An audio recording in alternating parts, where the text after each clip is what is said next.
فيديو النهارده بقى لذيذ وخفيف على قلبي جدا.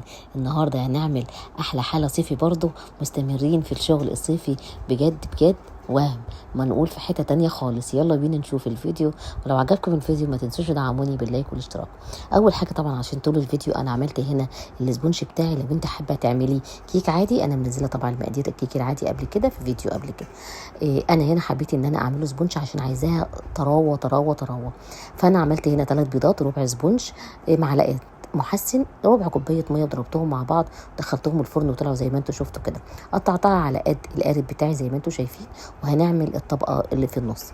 طبعا عباره عن كوبايتين من اللبن زي ما انتم شايفين كده، اللبن المتاح بالنسبه لك، معلقتين من النشا، معلقتين من اللبن البودر زي ما انتم شايفين، وبعد كده معلقتين من جوز الهند ومعلقتين من السكر. وقلبت كل ده على البارد، وبعد كده ابتديت اشغل البوتاجاز بتاعي. ما ننساش كمان في الاخر بنحط كيس الفانيليا. ببتدي ان انا اقلب زي ما انتم شايفين كده، وبعد كده اول ما بتظهر الفقاعات بتاعتي عشان النشا كمان تكون مستويه، ببتدي ان انا اقفل على المهلبيه بتاعتي عشان طبعا كمان تكون النشا كمان استوت. بجد فيديو النهارده منقول في حته تانية خالص، طعمه بجد بجد حكايه.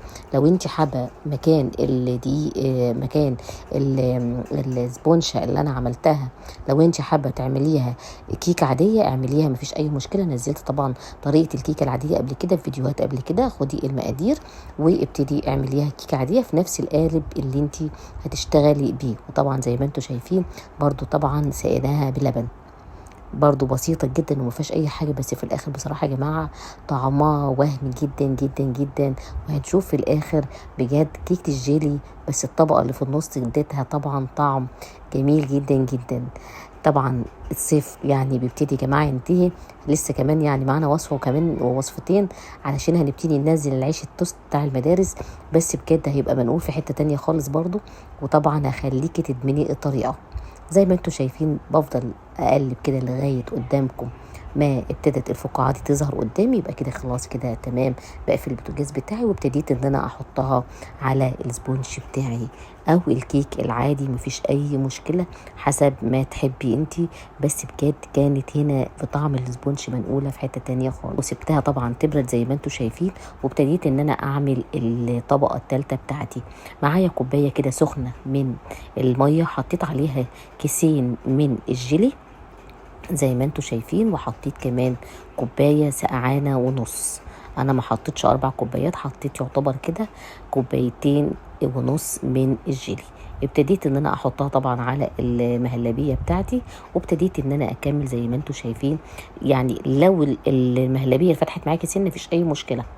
زي ما انتم شايفين حطيتها في الفريزر بتاع ساعتين، وابتدت انها تجمد وتتماسك. حبيت ان انا ازينها بس بالشكل دوت زي ما انتم شايفين.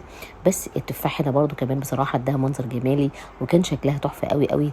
لكن بقى طعمها احلى واحلى بصراحه يا جماعه. الحاجات دي بتنطلب من بره غاليه جدا جدا، نجربها ونعملها في بيتنا لاولادنا.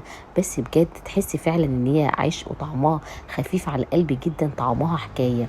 نبتدي نقطع بقى كده ونشوف اخبار كيكه الجيلي بتاعتنا ايه النهارده. احنا بجد عملناها بطريقه سهله وبسيطه وما فيهاش اي صعوبه.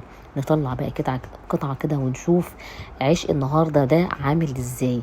بجد يا جماعه عايزه اقول لكم طعمه وهم وطعم منقول في حته تاني.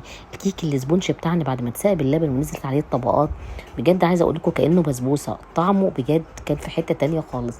متهيالي يا جماعه المنظر بيتكلم. الكيكه محتفظه بشكلها طبعا، ولا اتهرت ولا اي حاجه زي ما انتم شايفين.